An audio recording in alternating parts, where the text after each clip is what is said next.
빌립보서 4장 1절에서 9절 말씀이 되겠습니다.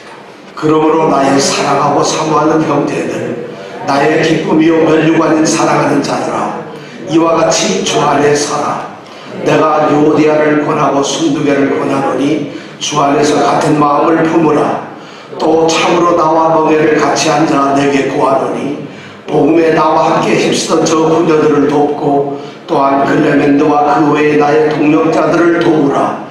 그 이름들이 생명책에 있느니라. 주 안에서 항상 기뻐하라. 내가 다시 말하노니 기뻐하라. 너희 과종을 모든 사람에게 알게 하라. 주께서 가까우시리라. 아무것도 염려하지 말고 오직 모든 일에 기도와 간구로 너희 구할 것을 감사함으로 하나님께 아뢰라. 그리하면 모든 지각에 뛰어난 하나님의 평강이 그리스도 예수 안에서 너희 마음과 생각을 지키시리라.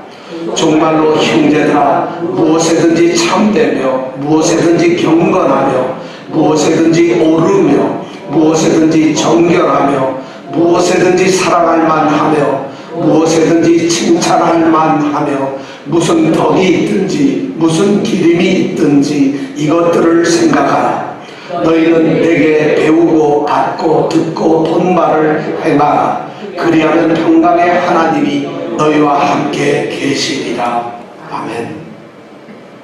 어떻습니까? 새해 말씀으로서 아주 딱 적합한 말씀 같지 않으세요? 새해가 되면은 우리 사람들은, 우리 성도들도 그렇습니다. 꼭 생각하게 되는 것이 두 가지가 있어요. 올해는 어떤 목표와 소원을 가질까? 그리고 그것을 이루기 위해서 어떤 각오로 내가 이 한 해를 살아야 하는가?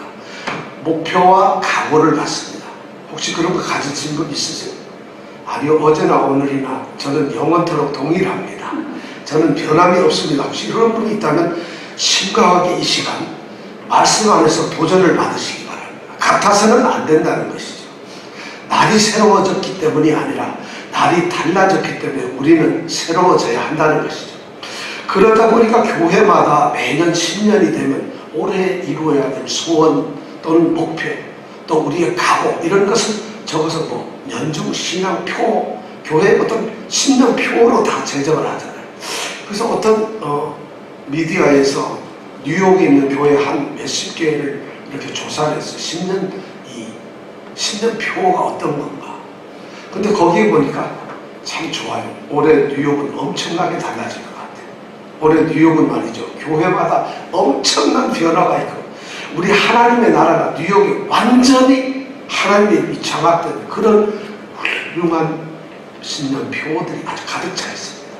성령 때문에 전부 다 성령의 불에 되어 죽을 정도로 아주 그렇게 뜨거운 성령이 충만히 있고 말씀, 야, 저는 전부 신학자들이 될 것 같은 이런 두려움이 생깁니다. 교회들마다, 그리고 전도, 또 선교, 뭐 이런 말씀 보면은 뉴욕의 교회들, 우리 한인교회들 약 한 40-50개 교회들 그 표를 제정한 그 교회들을 통해서 세계는 놀랍게도 올해 복음화가 이루어질 것 같습니다. 정말 신년표가 참 크고 원대합니다. 그런 와중에도 우리는 신년표 하나 정하지 못했다니 참 답답합니다.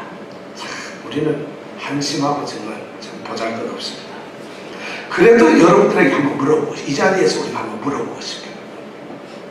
여러분 새해에 어떤 각오와 어떤 목표를 가지고 있습니까? 여러분들 만약에 하나님께서 올해 여러분들에게 축복을 하시기를 원한다면 어떤 축복을 받길 원하세요? 딱 한 개만 한번 열어보세요. 어떤 축복? 그야 당연히 돈이지. 그야 건강이지. 아니야, 나는 그런 것도 필요 없어. 그냥 오래 사는 거야. 여러분들 올해 축복의 가장 큰 목표가 뭐가 될까요? 아, 하나를 정하니까 좀 아쉽죠. 그럼 자, 두 개를 해보겠습니다. 자, 두 개 하면 간단하죠. 돈과 건강이지. 자, 여러분들 올해 우리가 가져야 될 목표나 꿈이나 또는 어떤 소원이 뭐가 되었으면 좋을까요? 여러분들 그런 거 생각 안 해보셨습니까? 저는 여러분들이 오늘 새해 첫 주일을 맞이해서 정말 중요한 성경이 말하고 있는 그런 소원을 하나 던져주기를 원합니다. 오늘 이 말씀 가운데서 놀랍게도 그 말씀이 나와 있다는 것이 놀라워요. 그것이 뭐냐? 바로 은혜와 평강이라는 것입니다. 우리 성도들에게 가장 중요한 축복이 있다면 우리가 은혜를 받는 것, 그리고 우리가 평강해지는 것입니다. 오죽 이게 얼마나 중요해서 우리 성도들은 이 말이 왜 중요한지 모르는데, 얼마나 이 말씀이 은혜와 평강이라는 이 축복이 귀중했으면 바울 사도가 쓴 자신의 서신서 편지 글 13개에 보면 전부 다 인사가 바로 너에게 우리 주 예수 그리스도로 말미암아 은혜와 평강이 너에게 있을지어다. 하나님 우리 아버지로부터 말미암아 은혜와 평강이 너에게 항상 있을지어다. 전부 다 로마서부터 로마서, 고린도전서, 고린도후서, 갈라디아서, 에베소서, 빌립보서, 골로새서, 데살로니가전서, 데살로니가후서, 디모데전서, 디모데후서, 디도서, 빌레몬서, 이 전체에 보면 1장 7절 아니면 1장 1절 아니면 1장 2절에서 전부 다 우리에게 요구하는 것이, 축복을 하는 것이 뭐냐면 은혜와 평강이야. 여러분, 아휴 힘 빠지네. 은혜와 평강이 무슨 축복이야. 은혜와 평강이라는 것이 왜 내게 축복이 될 수 있고 그것이 뭐가 중요할까? 바로 우리가 말씀을, 하나님의 은혜를 모르기 때문에 은혜의 소중함을 모릅니다. 하나님의 평강이 무엇인지 모르기 때문에 평강을 모르십니다. 은혜라는 건 뭐냐면 모든 인간들을 향해서 하나님이 조건 없이 주시는 자비, 사랑을 말해요. 모든 인간이 하나님이 아무런 조건 따지지 않고 아무런 이유, 자격 따지지 않고 무조건적으로 베풀어 주시는 사랑, 자비함, 그것을 우리는 은혜라고 합니다. 바로 이 자리에 계신 우리들, 저와 우리 여러 성도들은 그 하나님의 은혜 때문에, 그 하나님의 무조건적인 사랑이기 때문에 우리가 성도가 되었어요. 우리는 이미 은혜를 받은 존재들입니다. 새삼스럽게 말씀 가운데 오늘 은혜 받았습니다, 그러시지 않아도 이미 우리는 은혜 가운데 있는 사람. 바로 뭐냐? 하나님이 자기의 둘도 없는 독생자를 세상에 보내셔서 십자가에 죽게 하시고 그 죽음 때문에 그를 믿는 자에게 영원한 생명을 주시는 이러한 은혜를 주셨다. 그 은혜 속에 우리가 받았기 때문에 바로 우리가 이 자리에 성도가 되었고 예배를 드리는 사람이 되었다는 것입니다. 그럼 여러분, 이 은혜보다 중요한 축복이 어디 있습니까? 여러분, 어떻게 돈 한 1억 달러 복권 되는 것보다 훨씬 낫죠? 그래도 하나님은 조금 믿어도 좋지만 복권 차라리 한 500만 불 정도만 돼도 이러신 분 혹시 있어요? 정말 은혜라는 건 가리 없이 주기 때문에, 조건이 없이 주기 때문에, 따지지 않고 무조건 주기 때문에 우리는 그것이 너무 가볍게 생각합니다. 하나님의 은혜 속에 있는 여러분들 정말 축하합니다. 여러분들이 성도라는 얘기는 나는 이미 하나님의 은혜 속에 들어온 사람이다. 바로 은혜 때문에 우리는 성도가 되었습니다. 그러면 은혜 때문에 성도가 된 사람들, 이 성도들에게 주어지는 다음에 중요한 축복이 뭐냐? 평강.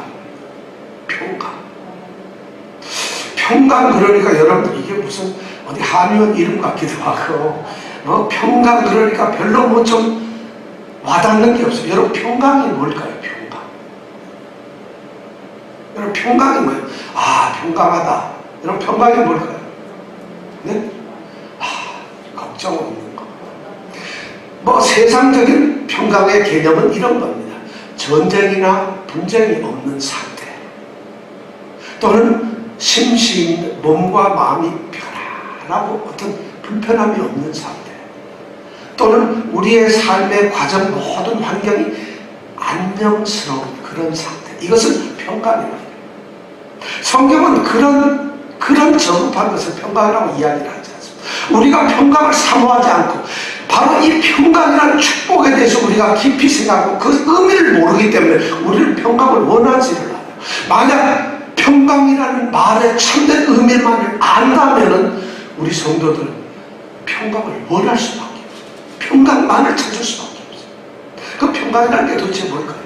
세상이 말하는 그런 전쟁 없고 분쟁 없는 이런 안전한 상태, 그런 것이 성경에서는 평강이라고 하지 않습니다. 이 평강이라는 말은 성경에서는 평화, 화평, 평안, 뭐 이런 말들과 똑같은 말입니다. 어떤 데는 화평, 어떤 때는 평화, 평강, 평안, 뭐 이런 말로 전부 다 섞어서 쓰는데 다 같은 말이에요. 이 말의 가장 핵심적인 말은 뭐냐면 아마 이런 겁니다.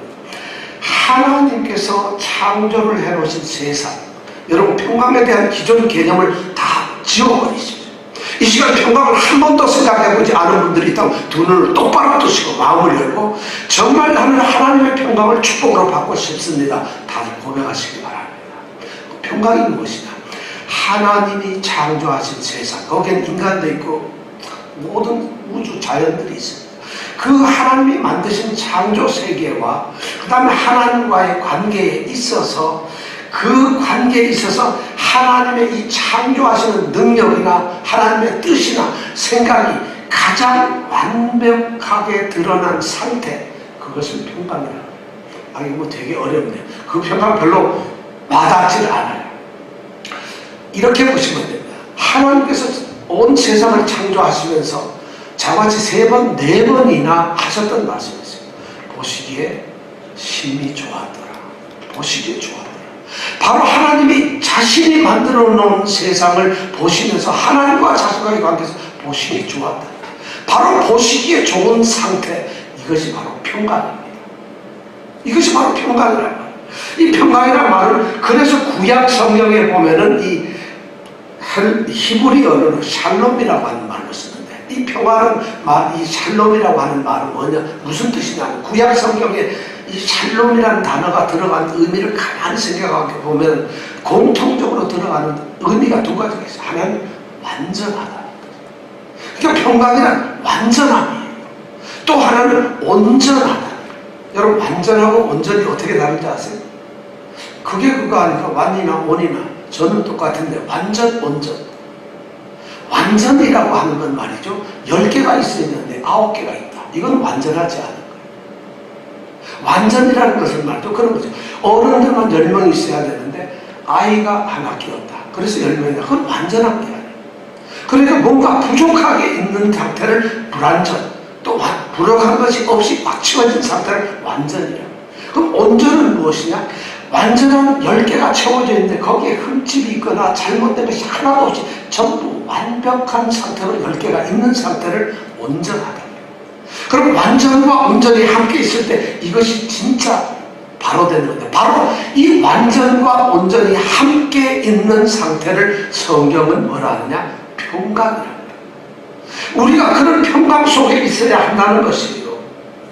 그러니까 이 평강은 어떻게 생각하면 우리에게 가장 중요한 것인데, 이 평강이 우리에게 가장 큰 축복이 됩니다. 가장 완전한 것, 가장 온전한 것. 그렇다면 이것이 우리에게 어떻게 나타나야 되느냐?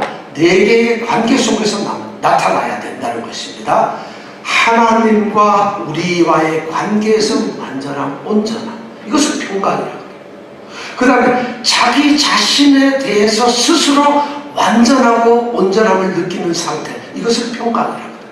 또 우리와 다른 사람, 인간과 인간, 사람과 사람과의 관계 속에서 가장 완전하고 온전한 관계가 형성된 이것을 평강이라고 해요.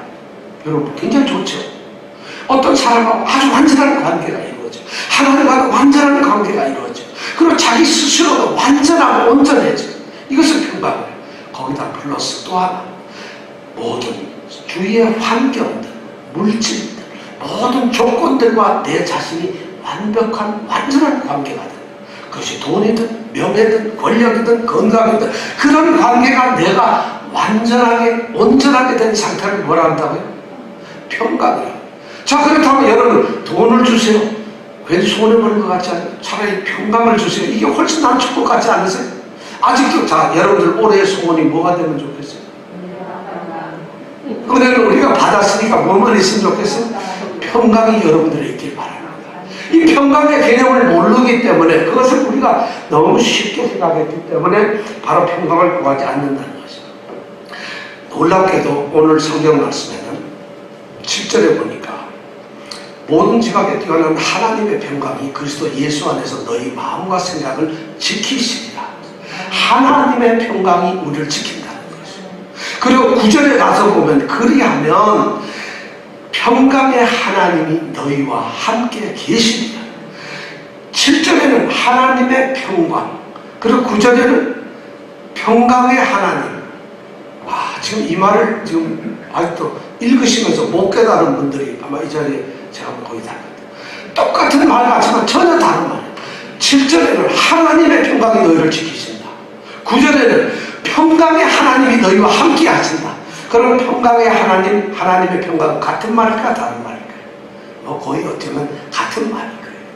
그런데 하나님의 평강이라는 말을 쓰는데 여기 7절에 보면 하나님의 평강이 너희 마음과 생각을 지키신다. 하나님의 평강이라는 단어가 신약 성경에 오직 이 빌립보서 4장 7절에만 쓰여 있어요. 아무데나 쓰여 있는 것이 아니에요. 놀랍죠? 우리는 평강이 뭐 그냥 구석구석에 있을 것 같은데 그냥 평강이라는 단어는 쓰여 있지만 하나님의 평강, 하나님의 평강이라고 하는 이 말은 여기밖에 쓰여 있지 않다는 것입니다. 이것이 뭐냐?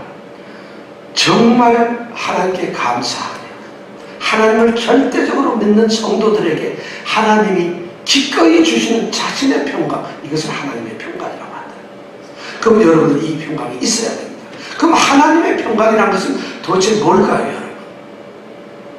지금까지 설명했으니까 대략 알 텐데 오늘 주보를 다시 한번 펴보시고 대요리 문답 7번을 한번 보시기 바랍니다. 7번을 다 같이 한번 읽어볼까요?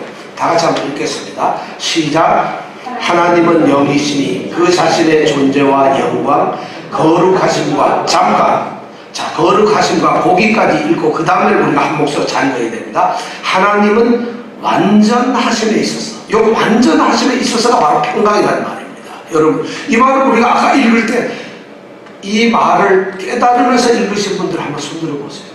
야, 이것이 평강이라구나. 저도 못 깨달았어요. 지금 읽으면서 깨닫고 있어요. 우리가 그만큼 평강이 됐습니다. 바로 하나님의 완전하심에 있어서, 자, 읽습니다. 완전하심에 있어서 무한하시며 전혀 자기 충족하시며 가장 공의로우시며 가장 자비하시고 은혜로우시며 오래 참으시고 선하심과 진실하심 풍성하다. 여기 전혀 자기 충족하시며 이 말은 뭐냐면 차절을 어디 꼽지 않아도 충전 자체가 스스로 돼서 가장 완벽한 상태. 하나님은 부족함이 없으시다.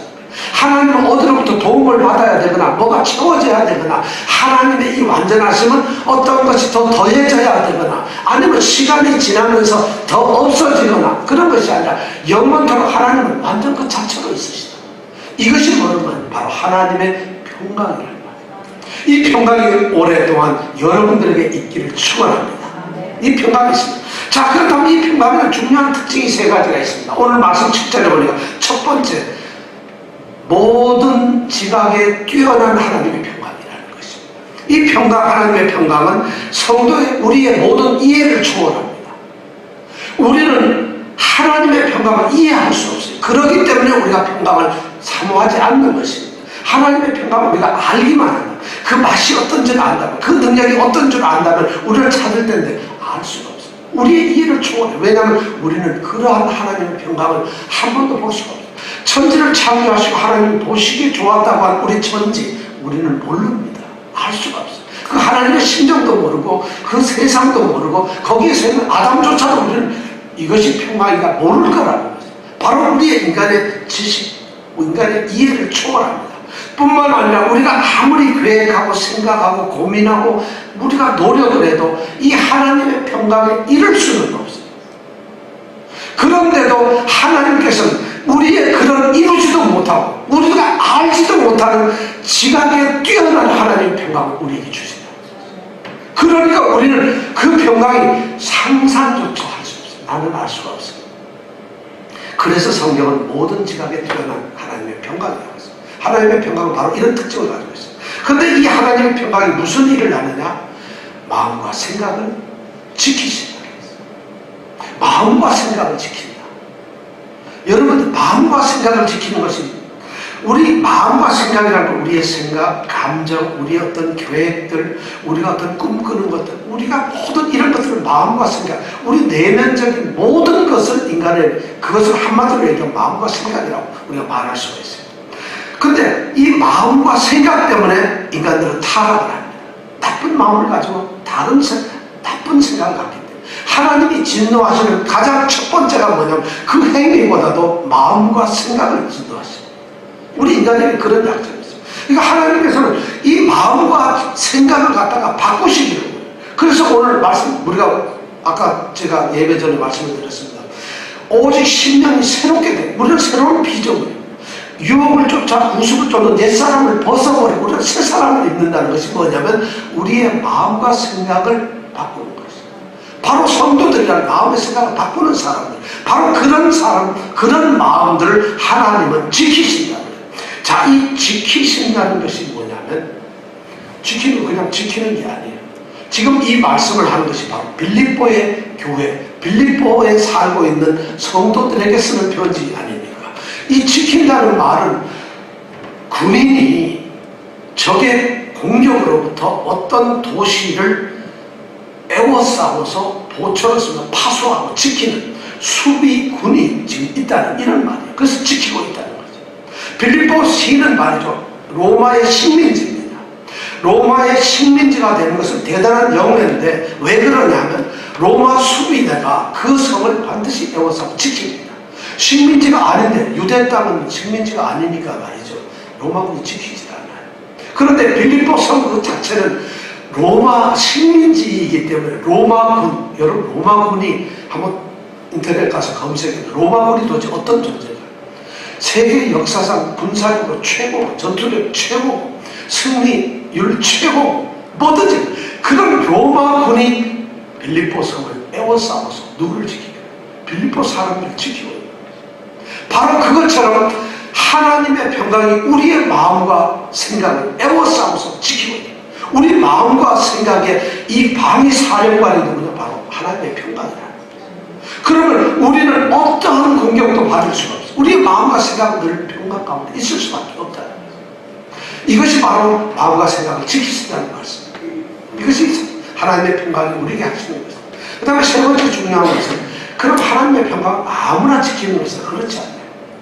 바로 이 로마 수비대는 빌립보라는 성을 지키는 사람, 하나님의 평강이 지키는 사람들은 그리스도 예수 안에 있는 사람, 바로 그리스도 예수 안에 있는 사람들, 그들만을 위해서 이 사람들은 수비를 쓰고 있어요.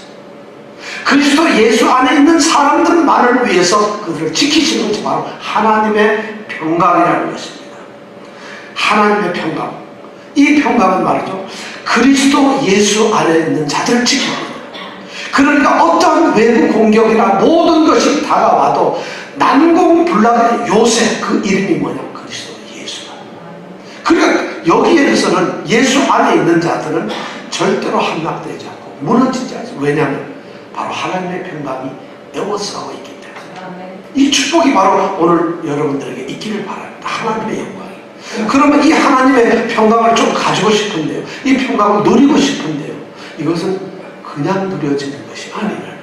아, 나 성도가 되었으니까 나는 하나님의 평강이 있어요. 절대 착각하지 마세요. 그렇기 때문에 이 평강은 오늘 말씀에도 제가 주보에 됐었지만 참으로 쉽지만 참으로 어려운 것이에요. 하나님의 평강을 가지려면 어떻게 해야 되느냐? 세 가지 중요한 것이 있다고 오늘 말씀드립니다. 첫 번째가 뭐냐면은 하나님께 아뢰라는 것이에요. 자, 6절 말씀을 한번 다 같이 읽어보겠습니다. 시작. 아무도 열매하지 말고 오직 모든 일 기도와 간구로 너희 구할 것을 감사함으로 하나님께 아뢰라. 네, 하나님께 아뢰라. 하나님의 평강을 위해서는 하나님한테, 하나님께 아뢰야 합니다. 이 아뢰는다는 말은 말이죠, 마치 하나님께서는 알아야 되는 것처럼, 하나님은 이걸 꼭 알아야만 됩니다. 알아야 될 의무가, 필요가 있는 것처럼 하나님에게 지속적으로 알려지게 해야 된다는 거죠. 그래야만 그분이 지키실 거 아니에요. 우리를 지키시고 이제 알리지를 않으면 하나님이 어떻게 우리를 지키겠어요? 알려야 된다. 그러니까 하나님 이런 일이 있었겠어요. 하나님 이런 일이 있었겠어요. 끊임없이 하나님께 알려질 때, 그 하나님이 조금 더 졸지도 못하고 조금 더 다른 생각도 못하시도록 하나님께 끊임없이 우리의 형편과 사정을 알릴 때 하나님께서 우리를 지키신다. 이 알린다는 것이 중요합니다. 왜냐하면 끊임없이 이렇게 알려야 되는데, 왜 우리가 이렇게 알려야 되느냐? 하나님, 이 방위 수비되는 그 일을 위해서 사실은 존재하는 것이에요. 그럼 하나님은 바로 우리가 하나님께 아뢰도록 하나님이 계신다는 이런 개념이에요. 그것을 하나님은 약속하셨어요. 하나님께서는 여러 가지 구약이나 신약에 보면 몇몇이 성도들에게 하신 중요한 약속이 세 가지가 있어요. 첫째는 내가 너희들과 함께 있겠다. 내가 이 방위 사령관으로서 수도 방위 사령관처럼 내가 여기 너희들과 함께 있다. 이것이 하나님의 약속이에요. 하나님 함께 계신다. 또 두 번째는 뭐냐면 하나님께서는 뭐냐면은 함께 계실 뿐만 아니라 너희들 내가 완전한 전능한 강한 하나님이라. 그 걱정들 너희들의 염려는 이것보다 더 강하다. 더 중요한 것은 세 번째 뭐냐면 하나님께서는 너희들에게 알리기만 하면 반드시 나는 응답을 하겠다. 반드시 나는 해결하겠다. 이것을 하나님이 약속하셨기 때문에 우리는 알려야 된다는 거죠. 자, 그럼 하나님께 알리려면 여러분 어떻게 해야 될까요? 사랑의 편지를 써야 될까요? 어떻게 하면 하나님께 알려야 될까요? 오늘 6절의 말씀을 보니까 모든 일에 기도와 간구와 구할 것으로 하라. 자, 우리가 하나님께 우리의 소식을 알릴 수 있는 수단이 뭐냐면 첫째 기도, 두 번째 간구, 세 번째 구하는 것. 이 세 가지가 우리에게 필요하다. 그럼 기도, 여러분 기도 안 하시는 분 없죠? 기도는 그냥 우리가 정상적이고 일상적인 하나님을 향한 우리의 마음을 하나님과 대화하고 소통하는 이런 것을 기도라고 이야기하고 있어요. 간구라고 하는 것은 뭐냐? 그보다 조금 진전됐어요. 아주 강력하고 간절하게 아주 뭔가 필요한 것을 요구하는 것을 이것을 간구라고 성경은 이야기를 하고 있어요. 구하는 것이라는 건 뭐냐면 그걸 또 뛰어넘어요. 구하는 것은 자기가 꼭 해야 될 것을 아주 구체적이고 분명하고 확실하게 이것을 딱 이겁니다 하고 이야기를 하는 거죠. 그러니까 기도도 필요하고 간구도 필요하고 또 뭐 구하는 것도 필요해요. 이것이 바로 이런 수단을 써서 하나님은 우리로 하여금 우리의 형편을 좀 알고 그리고 듣고 좀 이해를 하고 관심도 갖고 해결도 하고 싶은데 그 하나님이 주신 방법이 바로 뭐냐? 우리에게 기도와 간구와 구하는 것이에요. 그러니까 기도는 말이죠. 교회 행사에서 기도합시다. 또 기도해. 이게 아니라는 것이죠. 간구라는 것은 말이죠. 그냥 울면서 신장 타령하는 것이 아니라 우리를 지키시는 바로 그분 하나님의 평강을 위해서 우리가 그분께 배워다니는 것이죠. 이것이 간구예요. 자, 그럼 여러분 간구하지 마세요 하는 것이 더 힘들겠어요? 간구하세요 하는 것이 더 힘들겠어요? 그런데도 아직도 간구하지 마세요 이것이 더 좋은 것처럼 생각하는 분들이 있어요. 기도하는 것이 더 힘든 것처럼 생각하는 사람이 있다는 것이죠. 자, 이렇게 기도라는 방법을 쓰셨어요. 자, 그러면 기도를 하고 간구를 하고 구해야 되는데 그냥 무조건 하는 것이 아니에요. 어떻게 알아야 될 것이냐? 여기 아래는 조건이 세 개가 있어요. 하나님은 참 우리에게 그 조건을 써요. 첫 번째가 뭐냐면 아무것도 염려하지 말아요. 간구를 하는데 말이죠. 염려를 하면 안 된다는 거예요. 걱정은 붙들어 매어야 된다. 이 말의 정확한 의미는 무슨 말이냐면 어느 것 예외 없이 근심하는 것을 그쳐 근심을 멈추었다. 기도를 하기 직전에 여러분들이 해야 될 행동이 뭐냐? 근심을 멈추는 것이에요. 염려하지 않는 것이다. 어느 것도 예외하는 것이 없어요. 괜히 불안하고 참 답답한 이런 근심 그걸 하게 되면 사람이 초조해지고 걱정이 되고 자꾸 염려가 됩니다. 그런데 가만히 보면 자신이 아무것도 할 수 없어요. 그것을 가지고. 그리고 자신이 어떤 통제도 할 수 없는 걸 가지고 괜히 참 불필요한 관심을 쏟고서 이거 이러면 안 되는데 바로 이런 것이 우리를 염려를 가져온다는 거죠. 그런 것을 전부 다 걱정 생각을 멈추라는 거예요. 이 빌립보에 있는 성도들에게 아무 염려하지 말라. 여러분 이 말이 그냥 쓸데없는 허상의 말, 허구의 말을 하는 것이 아닙니다. 빌립보 성도들은 지금 전부 다 근심 덩어리 속에 있어요. 왜냐하면 그들이 신앙생활을 하는데 밖으로부터 그들이 신앙생활을 못하도록 얼마나 박해가 심한지 모릅니다. 밖에 박해가 더 심하지만 안에서는 말이죠. 거짓 교사들이 이단 가짜들이 그들이 참 믿음을 갖지 못하기 위해서 미혹하고 유혹하고 쓰러뜨리려고 엄청나게 하고 있어요. 저는 그런 거 한 번도 안 느껴봤는데요. 혹시 그런 분이 있으면 그분은 참 대단한 믿음의 소유자입니다. 빌립보 성도들은 지금 믿음의 위협과 내부적인 믿음의 도전을 가지고 있어요. 내가 참 믿음을 가져야 되는데 힘들어요. 그 믿음만 지키기도 힘든데 자신들에게 복음을 전했던 바울 사도는 감옥에서 수감 생활을 하고 있거든요. 거기다가 더 놀라운 것은 빌립보 안에서 오늘 성경에 읽었습니다. 2절에 보니까 유오디아와 순두계라는 두 여인이 째려보고 있어요. 싸우고 있어요. 분쟁을 하고 교회 안에 다툼과 분쟁이 있어서 교회가 좀 나누어지고 분열된 상태에 있다는 거죠. 신앙을 생각해도 골치 아프고 교회를 봐도 골치 아프고 그리고 자기 자신을 보면 이 빌립보 성도들은 전부 다 사실 전부 다 하층민들, 그러니까 먹고 사는 것, 자신의 인생거리들이 전부 다가 걱정거리돼요. 이런 상황에 있는 빌립보 성도들을 향해서 바울 사도가 얘기하는 것은 아무것도 염려하지 말라는 거죠. 그것이 왜냐하면 하나님께 아뢰는 첫 번째 조건이거든요. 그럼 오늘 우리에게 하나님께서 만약 하나님의 평강을 주시기 위해서 이 은혜를 우리에게 던져주시기 위해서 우리에게 요구할 때 아무것도 염려하지 말라. 그럴 때 우리는 어떻게 해야 돼요? 잠깐 하나님 요거 하나는 내가 좀 염려를 해야 될 것 같은데요. 이럴 수 있을까? 염려하지 말라는 거죠. 왜 염려하지 말라 그래요? 그게 쓸데없다가 아니에요. 그 염려해보다 할 것이다. 이런 의미로 말하는 게 아니에요. 그 염려하는 그 불안 요소보다도 더 강하시고 그 문제를 누르시고 해결할 수 있는 분이 바로 하나님이시죠. 그러니까 아무 염려를 할 필요 없고요. 싸워서 하나님이 질 것 같으면 염려가 더 드러나는데 아니라는 것이, 그것은 아무것도 아니라는 것이, 그러니까 염려를 할 필요가 없다는 것이죠.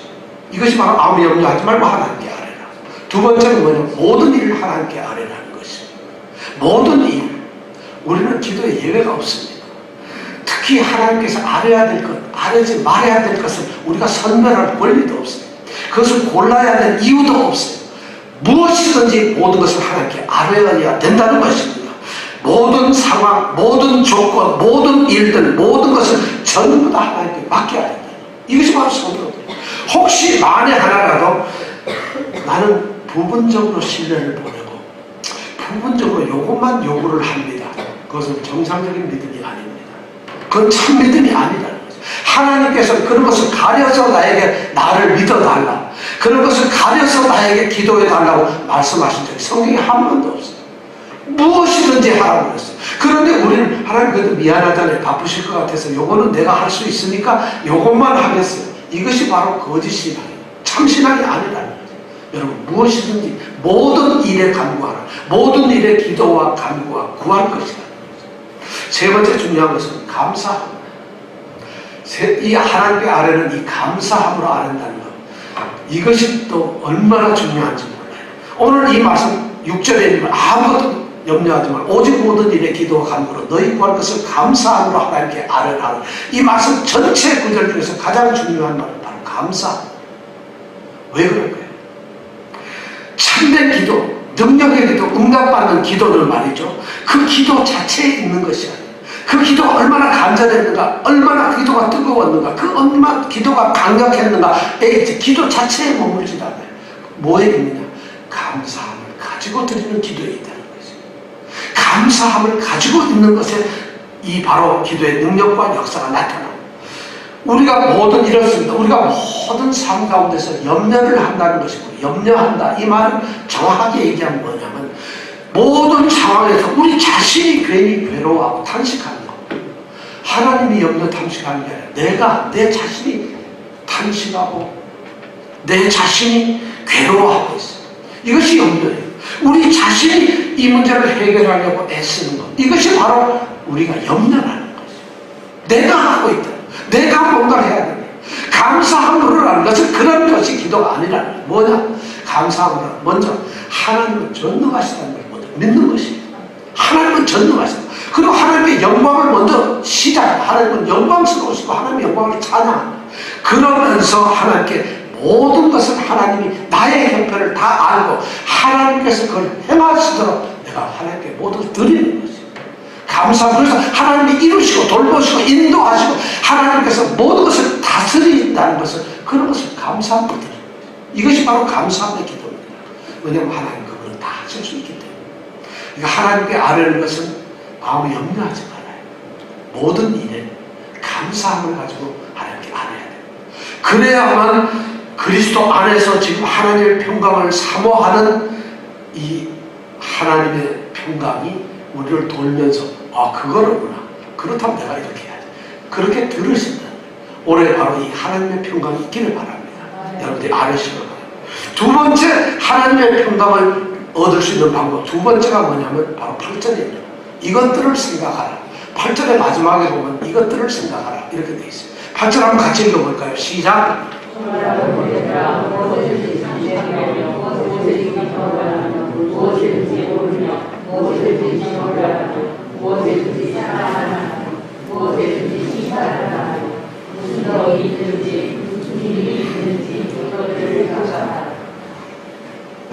죽으면 말이죠. 물속에 있지만 떠 있어요. 아무것도 못해요. 사람이 살아있다는 건 말이죠. 숨만 쉬는 것이 아니에요. 여러분, 10년 동안 식물인간에서 손 갖다 움직이는 여러분, 우리는 살아있다고 하질 않아요. 그냥 사람이 생존 숨만 붙어 있어. 살아있지만 죽은 것 같아. 이렇게 표현해요. 사람은 바로 그렇습니다. 그러면 살아있는 성도라는 건 뭘까요? 살아있는 성도도 마치 살아있는 것처럼 죽은 것처럼 이런 것이 아니에요. 사람이 살아있다는 건 말이죠. 자신의 의지를 가지고서 의미 있는 사고와 생각을 가지고 그 의미와 있는 사고와 생각을 통해서 자신의 정체성을 드러낼 때 비로소 우리는 그 사람을 살아있다고 얘기해요. 그러면 살아있는 성도라는 건 뭘까요? 참된 성도는 뭘까요? 성도라는 이름만 가지고 있는 명목적인 성도를 의미하는 것은 아닙니다. 아무런 의식도 없는 사람, 아무런 생각도 없는 성도들, 습관적으로 타성에 젖어가지고 매번 반복되는 단순한 종교 생활을 하는 사람들, 이 사람들은 살아있는 성도가 아닙니다. 오늘날 가장 심각한 문제가 바로 이 살아있는 것 같으나 죽어있는 이런 믿음의 사람들이에요. 그들은 신앙에 대해서 아무런 생각을 하지 않아요. 그들은 이름만 가지고 있어요. 생각도 없고 의식도 없고 깨달음도 없고 그렇다고 해서 무슨 도전도 없고 어떤 간절함도 없고 그냥 습관이 되어가지고 날마다 교회 가느냐 교회 가고 그런 종교생활, 종교의식에 빠져들고 종교의식 아니 이런 것은 죽어있는 시간, 살아있는 시간. 바로 뭐냐면 진짜 살아있는 성도라면 자신이 성도라는 것을 자각하는 것입니다. 저는 여러분들이 성도라는 걸 자각하길 바랍니다. 우리 집사님들이 나는 성도라는 것을 의식하고 깨닫기를 바란다는 것이에요. 그렇게 깨닫는 성도는 자신이 어떤 모습, 어떤 성품을 가진 하나님의 성도가 될 것인가 그것을 생각한다는 것이에요. 그런 생각이 없기 때문에 정말 생각 없이 살아가는 사람 참 딱해요. 바로 새해에 하나님의 평강을 누리는 사람, 평강에 하나님이 함께하는 사람은 생각하는 성도들, 의식을 가진 성도들이 되라는 것이에요. 여러분 굉장히 오래 중요한 말씀입니다. 10년에 이렇게 중요한 말씀을 할 수가 없을 것 같아요. 너무 중요해요. 평강의 하나님 바로 생각을 합니다. 그런데 무엇을 생각해야 할까? 무엇을 생각해야 되겠어요? 성도이기 때문에 생각해야 될 것이 두 가지가 있다고 오늘 말씀에 8절에서 얘기했어요. 그 끝부분에 보면 무슨 덕이 있든지 무슨 기림이 있든지 이런 말이 나옵니다. 무슨 덕, 무슨 기림, 바로 덕과 기림이라는 두 단어가 나옵니다. 이것을 생각해야 된다는 거죠. 덕이라는 건 뭐냐면 어떤 성품이에요. 참 그 사람 덕성, 덕품이 또는 그 사람 참 덕이 있는 사람이다. 우리 이런 말 하잖아요. 어떤 덕목을 얘기해요. 그 사람의 성품의 됨됨이를 갖다 덕이라는 표현을 쓰고 있어요. 기림이라는 뭐냐면 하나님과 사람 앞에서 인정을 받고 칭찬받는 행위를 말하고 있어요. 덕이라고 하는 건 그 사람의 성품을 얘기하고 있고 기림이라고 하는 건 그 성품이 행동으로 나타났을 때 하나님과 사람에게서 인정과 칭찬을 받는 그런 행동을 말하고 있어요. 그러니까 우리 성도들, 자각하고 성도로 살아가는 성도들 올 한 해에 성도로서 어떤 성품을 내가 가져야만 합당할 것인가, 내가 어떤 행동을 해야만 하나님께 인정을 받을 것인가, 이 성품과 행동을 생각하는 성도가 되라는 것입니다. 그럴 때 평강의 하나님이 함께 계신다. 그렇다면 무슨 덕을, 내가 어떤 성품을 가져야 될까? 여러분 성도가 그냥 가만히 있으면 성도가 하나님이 인정하는 멋있는 성도가 되는 것이 아니에요. 생각을 해야 됩니다. 끊임없이. 그렇게만 해야 된다는 것이죠. 왜냐하면 그렇게 되잖아요. 사람이 말이죠. 생각하는 대로 됩니다. 생각을 하지 않으면 생각하지 않아요. 사람이 생각하는 그곳에 바로 자기 자신이 있는 것이에요. 생각을 안 하면 자신대로 되는 게 하나도 없어요. 생각이 뭐냐면 결국은 행동을 만들어내는 것이에요. 생각을 해야만 행동이 일어나는 것이에요. 생각이 없는 한 아무것도 일어나지 않아요. 바로 이것이. 그런데 그것을 오늘 성경에서 그 덕과 기름이라고 하는 이 중요한 덕목에서 6가지를 얘기하고 있어요. 자, 뭘 생각해야 되느냐? 정말 참된 것이 무엇이냐? 무엇이든지 참된, 이것이 정말 참된 것이 어떤 것이냐? 참된 진리가 무엇인가를 끊임없이 생각하세요. 여러분 신앙생활은 바로 그런 것이에요.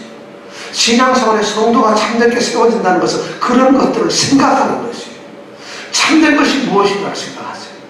그 다음에 경건한 성도로서 고상함이 어떤 것인가 천박하게 굴지 마세요. 싸구려처럼 신앙생활 하지 말고 성도의 고상함이 어떤 건가를 생각하지 말고, 성도들이 이런 생각이 없기 때문에 세상에 손가락질을 받는 것이에요. 성도들이 하나님 앞에서 세상 앞에서 고상한 성품들이 없어져 버렸어요. 무엇이 고상한 것인가를 생각하라는 거예요. 옳은 것이 무엇인가를 생각하라는 거예요. 정결하고 도덕적으로 순결한 것이 무언가를 생각하라는 거예요. 하나님으로부터 우리가 사랑을 받을 수 있는 것들이 어떤 것인가, 어떤 것을 해야 한다는 걸 생각하자. 세상으로부터 칭찬받을 수 있는 것이 어떤 것인가를 생각하면, 그런 것을 생각하는 거예요. 이것이 바로 성도. 믿음의 생활, 신앙생활은 그냥 교회 왔다 갔다 하고 기도하는 이런 것이 아니라 이렇게 의식이 깨어있는 것이죠. 의식의 개혁이 어떻게 일어나요? 이런 생활을 안 하니까 성도가 성도답지 않아요. 그 더러움을 생각하는 사람은 더러움밖에 나올 수가 없어요. 구질구질한 것을 생각하는 사람은 구질구질한다. 요행수를 말하는 사람은 행동도 요행수밖에 안 나요. 저는 거짓을 끊임없이 생각하는 사람은 사기치고 거짓말을 하려고 해요. 어떡하지 그것이 자기에게 영광처럼 보여요. 바울사는 오늘 이런 것들을 생각합니다. 이것들 바로 이런 것을 생각합니다. 우리 성도들이 이런 정말 덕과 칭찬될 만한 이런 장점과 정말 신비한 고상함을 생각할 때 평강의 하나님 우리와 함께 하신다. 그렇게 성도가 합니다. 자, 그러나 거기에서 끝나는 것이 더 한 발짝 나가서 그것이 뭐냐면 행하는 것이, 행하는 신앙을 갖는 것이 바로 9절에서 그렇게 얘기해요. 너희는 내게 배우고 받고 듣고 본 바를 행하라는 것이. 생각만으로 그쳐서 기도하고 하나님께 알리는 것으로 끝나는 것이 아니라는 것이, 생각만 하는 것이 우리를 끝나게 하는 것이 아니라 바로 뭐냐, 우리가 행하는 것이. 옛날 김대중 우리 대통령이 제야운동하고가 그 당시 박해를 받을 때 했던 유명한 말이 뭐죠? 행동하는 양심이라고 하는 거예요. 양심을 가지고 있는데 그 양심이 행동으로 옮겨지지 않으면 그 양심이 죽은 거라. 행동하는 양심을 가져라. 그렇다고 성도들이 바로 말이죠. 이런 덕과 기름을 생각은 하고 있는데 행동이 없다면 그것은 죽어 있는 것이에요. 그건 허구예요. 거짓이에요. 그건 가짜라는 것이에요. 우리는 복음의 진리나 우리는 복음의 진리 참된 것을 행동하고는 아무 관계없이 말이죠. 우리는 괜히 지식적으로 또는 감정적으로 또는 어쩌면 고상한 말로만 표현하는 그런 건 있을 수가 없다는 거죠. 그것은 신앙이 아니라는 거죠. 그것은 평강의 하나님이 같이 있을 수가 없는 거죠. 뭐냐? 그것은 반드시 행동으로 드러나고 표현되고 나타내져야 한다는 거예요. 그래야만 기림이 있고 그래야만 그것이 덕으로 세워진다는 거죠. 이것이 바로 마지막으로 우리에게 던지는 말이에요. 즉 실천되지 않는 거짓된 이런 생각은 아무 의미 없는 것입니다. 바울 사도가 위대했던 점은 바로 그런 것입니다. 바울 사도는 빌립보 교회뿐만 아니라 모든 교회를 향해서 그는 가르쳤어요. 정말 하나님의 복음 진리가 무엇인가를 그들에게 가르쳤어요. 그리고 그들은 배웠어요.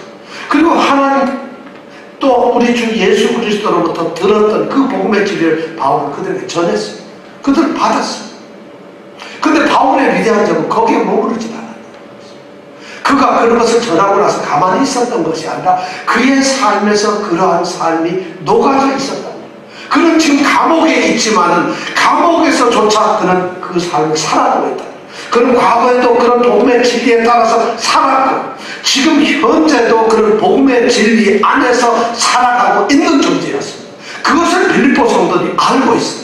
그러니까 바울 사도가 그들을 향해서 너희는 함께 나를 본받으라, 나를 모범으로 삼아라, 이런 말을 할 수가 있었던 것입니다. 바로 성도들에게 필요한 것이 바로 이 행함이에요. 배우고 받는다는 것은 바울이 가르쳤다는 것입니다. 받았다는 것은 바울이 전승을 해서 전해주었다는 것입니다. 이것이 바로 복음의 진리예요. 근데 그 복음의 진리를 바울이 행하고 그의 삶에서 드러냈을 때 비로소 이 빌립보 성도들은 듣고 바울은 이런 사람이로구나 하는 것을 듣게 되었어요. 그리고 바울의 행동을 보게 되었어요. 바로 그의 모범을 보게 되었다는 것이죠. 바로 오늘날 성도들에게 지금 빌립보 성도들에게 얘기하는 것은 뭐냐 하면은 바로 이런 것을 실천하라는 것이 성도들을 그들의 삶 가운데서 참된 것, 경건한 것, 옳은 것, 정결한 것, 사랑할 만한 것, 그리고 칭찬받을 만한 것, 이런 것을 끊임없이 계속 묵상을 해야 됩니다. 그런데 그런 묵상들이 바로 이 배우고 받고 듣고 본 바에 의해서 그것이 활성화되어야 돼요. 그러면 그것이 또한 생활, 모습, 환경, 생활의 어떤 태도로, 삶의 자세로, 행동으로 나타나야 된다는 것입니다. 우리는 오늘 바울에게 배울 수도 없고 바울에게 받을 수도 없어요. 바울을 볼 수도 없어요. 사도들을 볼 수도 없어요. 그러나 오늘날 그 사도들을 통해서 하나님께서 들려주셨던, 가르쳤던 말씀들이 고스란히 오늘날 하나님의 말씀, 성경으로 남아있습니다. 바로 이 말씀은 뭐냐? 사도 바울을 통해서 배우고 받고 듣고 본 바가 뭐냐? 오늘날 성경 말씀입니다. 하나님의 말씀입니다. 그러니까 우리는 하나님의 말씀을 어떻게 해야 된다? 행해야 된다. 실천해야 된다. 이것이 바로 하나님의 평강이 우리가 함께하는 것입니다. 자, 그럼 말씀을 냈습니다. 성도의 가장 큰 축복이 뭘까요? 여러분 올해 무슨 축복을 받고 싶으세요? 하나님의 평강 축복. 이제 평강을 아니까 하나님하고 관계도 완벽하고 자기 자신과도 완벽하고 이웃 모든 사람들과도 완벽하고 세상의 모든 물질, 시간, 건강 뭐 등등 모든 것과도 다 완전 만족하고 이런 상태가 평강이란다면 여러분 가장 큰 축복이 뭐겠어요? 평강이겠죠. 이 평강을 얻기 위해서 하나님의 평강은 바로 우리의 마음과 생각을 지킵니다. 근데 마음과 생각을 지키기 위해서 우리는 하나님께 아뢰야 된다고 했습니다. 기도와 간구로 우리는 하나님께 아뢰야 되는데 거기에서 그치는 것이 아니라 우리는 간구만 함으로써 우리에게 이루어지는 것이 아니라 생각해야 합니다. 정말 무엇이 있게 생각하면서 살아야 돼요. 정말 무엇이 참되고 옳은 것인가, 무엇이 경건하고 정결한 것인가, 무엇이 사랑할 만하고 무엇이 칭찬받을 만한 것, 내게 그리스도의 성품으로서 무엇이 필요한가, 그리스도의 삶의 행동으로서 무엇이 나타나야 되는 생각을 하는 거예요. 근데 그 생각의 근거는 뭐냐? 하나님의 말씀이다. 그 말씀을 행할 때에 그런 것이 나온다는 거죠.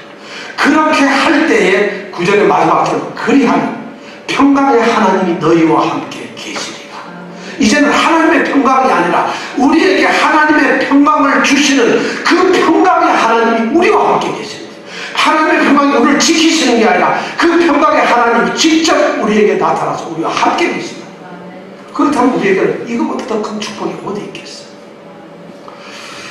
우리가 구약 성경을 우리 창세기를 배우죠. 창세기에 보면 아브라함의 신앙이 점점점 자랍니다. 창세기 12장에 보면 아브라함은 엘로힘이라고 하는 하나님을 만납니다. 창조의 하나님이시죠. 그런데 14장에 가면은 그는 엘련이라고 하는 존귀하신 하나님을 이름을 부르게 됩니다. 그리고 16절에 가면은 엘로이라고 하는 감찰하시는 하나님의 이름을 다시 부릅니다. 그리고 17절에 가면 엘샤다이라고 하는 전능하신 하나님의 이름을 다시 부릅니다. 그리고 21절에 가면 우리가 잘 아는 엘올람, 영원하신 하나님이라는 이름을 부릅니다. 똑같은 하나님이시지만 이 아브라함이 신앙이 자라면서 상황에서 새로운 하나님을 아니죠. 새로운 이름으로 하나님을 불러가면서 더 깊은 하나님과의 관계를 가져갑니다. 오늘 이 새해에 우리는 그냥 하나님, 여호와 하나님이 아니라 평강의 하나님이라고 하는 새로운 이름의 하나님을 만나시기 바랍니다. 평강의 하나님이 여러분들과 함께 계시리라. 바로 아브라함이 그런 믿음의 성장을 통해서 하나님과 더 깊이, 더 가까이, 더 긴밀하게 다가간 것처럼 우리에게도 오늘 하나님이 함께 하시고 평강의 하나님이 함께하는 축복이 있기를 원합니다. 기도하겠습니다.